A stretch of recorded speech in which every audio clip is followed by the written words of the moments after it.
भगवद गीता, जो महाभारत के भीष्म पर्व में सम्मिलित है, न केवल एक धार्मिक ग्रंथ है बल्कि जीवन को सही दिशा में ले जाने वाला महान ग्रंथ भी है। इसमें भगवान श्री कृष्ण ने अर्जुन को कर्म, धर्म और मोक्ष के गूढ़ रहस्यों को समझाया है। अर्जुन के प्रश्नों के उत्तर में भगवान ने यह भी स्पष्ट किया है कि कौन से कर्म ऐसे हैं जिनका पाप हमें नहीं लगता। आइए इसे विस्तार से समझें।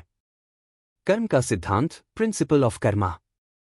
गीता में भगवान श्री कृष्ण ने कहा है कि संसार में हर व्यक्ति को कर्म करना ही पड़ता है। कर्म से बचने का कोई उपाय नहीं है। न ही कश्चित् क्षणमपि जातु तिष्ठत्य कर्मकृत् कार्यते ह्यवशः कर्म सर्वः प्रकृतिजैर्गुणः। अर्थात कोई भी व्यक्ति बिना कर्म किए एक क्षण भी नहीं रह सकता। प्रकृति के गुणों के अनुसार सबको कर्म करना ही पड़ता है। भगवान ने स्पष्ट किया है कि कर्म करने के पीछे हमारी भावना, उद्देश्य और दृष्टिकोण यह तय करते हैं कि वह कर्म शुभ होगा या अशुभ। निष्काम कर्म का महत्व। भगवान ने अर्जुन को बताया कि ऐसा कर्म जिसमें किसी भी फल की इच्छा न हो, वह कर्म पाप रहित होता है। इसे निष्काम कर्म कहा जाता है। कर्मण्येवाधिकारस्ते मा फलेषु कदाचन मा कर्मफलहेतुर्भूर्मा ते संगोस्त्वकर्मणि। अर्थात तुम्हारा अधिकार केवल कर्म करने में है, फल में नहीं। इसलिए फल की इच्छा से कर्म मत करो और कर्म न करने में भी आसक्त मत हो। निष्काम कर्म का मुख्य उद्देश्य है कि व्यक्ति अपने कार्य को धर्म और कर्तव्य समझकर करे, न कि किसी लाभ या स्वार्थ के लिए। ऐसा कर्म भगवान को समर्पित होता है और उससे कोई पाप नहीं लगता। धर्मानुसार कर्म करना। गीता में श्री कृष्ण ने अर्जुन को उनके क्षत्रिय धर्म का पालन करने का उपदेश दिया। उन्होंने कहा कि जो व्यक्ति अपने धर्म का पालन करता है वह पाप से मुक्त रहता है। श्रेयान् स्वधर्मो विगुणः परधर्मात् स्वनुष्ठितात् स्वधर्मे निधन श्रेयः परधर्मो भयावह। अर्थात अपने धर्म का पालन करना ही उत्तम है, भले वह गुणहीन क्यों न हो। दूसरे के धर्म का पालन करना भयावह होता है। जब व्यक्ति अपने स्वधर्म का पालन करता है तो वह अपने कर्तव्यों का पालन कर रहा होता है। ऐसे कर्मों से व्यक्ति पापमुक्त रहता है। कर्म योग और ज्ञान योग का महत्व। श्री कृष्ण ने गीता में कर्म योग और ज्ञान योग का महत्व समझाया। उन्होंने बताया कि जब व्यक्ति कर्म करते हुए ज्ञान के प्रकाश में रहता है तो वह कर्मों के बंधन से मुक्त हो जाता है। किं कर्मीति कव्योप्यत्र मोहिता तत्ते कर्म प्रवक्ष्यामि यज्ञात्वा मोक्ष से शुभात्। अर्थात क्या कर्म है और क्या अकर्म है, इसे बड़े बड़े ज्ञानी भी नहीं समझ पाते। मैं तुम्हें सच्चे कर्म का ज्ञान दूंगा जिसे जानकर तुम सभी अशुभ से मुक्त हो जाओगे। ज्ञान के साथ किया गया कर्म कभी पाप का कारण नहीं बनता क्योंकि वह अहंकार से रहित और ईश्वर को अर्पित होता है। अहिंसा और समर्पण का महत्व। गीता में भगवान श्री कृष्ण ने स्पष्ट रूप से कहा है कि जो कर्म अहिंसा, सत्य और दूसरों के कल्याण के लिए किए जाते हैं वे पाप रहित होते हैं। यत् करोषि यदश्नासि यज्जुहोषि ददासि यत् तपस्यसि कौन्तेय तत्कुरुष्व मदर्पणम्। अर्थात जो कुछ भी तुम करते हो, जो कुछ भी खाते हो, जो भी यज्ञ करते हो, जो दान देते हो और जो तप करते हो, वह सब मुझको समर्पित कर दो। जब कर्म ईश्वर को समर्पित हो जाता है तो वह कर्म पवित्र हो जाता है और उससे पाप नहीं लगता। त्याग और संतोष का महत्व। गीता में त्याग और संतोष को भी पाप से मुक्त करने वाला माना गया है।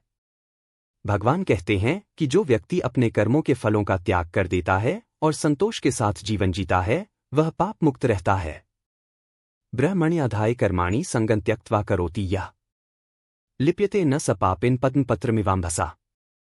अर्थात जो व्यक्ति सभी कर्मों को ब्रह्मा को अर्पित करके करता है और आसक्ति का त्याग करता है वह जल में कमल के पत्ते की तरह पाप से अछूता रहता है। 3 गुणों से परे उठना।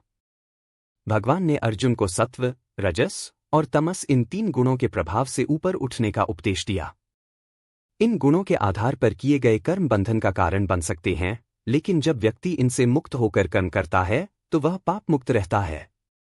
नान्यं गुणेभ्यः कर्तारं यदा द्रष्टानुपश्यति गुणेभ्यश्च परं वेत्ति मद्भावं सोऽधिगच्छति। अर्थात जब व्यक्ति गुणों से अलग वास्तविक कर्ता को देखता है और गुणों से परे ईश्वर को जान लेता है तब वह मोक्ष को प्राप्त करता है। भक्ति और श्रद्धा का महत्व। गीता में भगवान ने भक्ति को भी पाप से मुक्त करने वाला बताया है। जो व्यक्ति पूर्ण श्रद्धा और भक्ति के साथ भगवान को स्मरण करते हुए कर्म करता है, वह पाप से मुक्त हो जाता है। अपि चित् सुदुराचारो भजते मामन्य भाग साधुरेव समंतव्य सम्यग् व्यवसितो ही सः।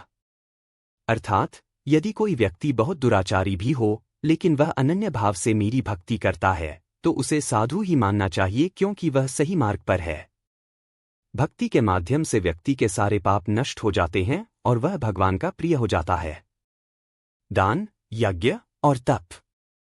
भगवान श्री कृष्ण ने गीता में दान, यज्ञ और तप को भी पाप से मुक्त करने वाले कर्मों में गिना है। तदित्यन्भिसंधाय फलं यज्ञतपः क्रिया दान क्रियाश्च विविधा क्रियन्ते मोक्षकांक्षिभ्यः। अर्थात जो कर्म, यज्ञ, तप और दान बिना फल की इच्छा से किए जाते हैं, वे पवित्र और पाप से मुक्त करने वाले होते हैं। यज्ञ और तप का उद्देश्य आत्मशुद्धि और ईश्वर की कृपा प्राप्त करना है। संभाव और क्षमा का महत्व। भगवान ने संभाव और क्षमा को भी पाप से मुक्त करने वाला गुण बताया है। अद्वेष्टा सर्वभूतानां मैत्रः करुण एव च निर्ममो निरहंकारः समदुःख सुखः क्षमी। अर्थात जो व्यक्ति किसी से द्वेष नहीं करता, सबका मित्र है, करुणामय है, ममता और अहंकार से रहित है और सुख दुख में संभाव रखता है, वह पाप से मुक्त रहता है। भगवद गीता में भगवान श्री कृष्ण ने अर्जुन को यह शिक्षा दी कि पाप और पुण्य हमारे कर्मों और उनकी मंशा पर निर्भर करते हैं। निष्काम भाव से धर्म का पालन करते हुए ईश्वर को समर्पित कर्म ही हमें पाप से मुक्त करते हैं। इसके साथ ही भक्ति, ज्ञान और समर्पण का मार्ग अपनाने से भी व्यक्ति अपने सभी पापों से मुक्त होकर मोक्ष प्राप्त कर सकता है। गीता का यह संदेश आज के समय में भी अत्यंत प्रासंगिक है। जब व्यक्ति स्वार्थ, अहंकार और फल की इच्छा छोड़कर कर्म करता है, तो वह न केवल पाप मुक्त रहता है, बल्कि जीवन में शांति और संतोष भी प्राप्त करता है।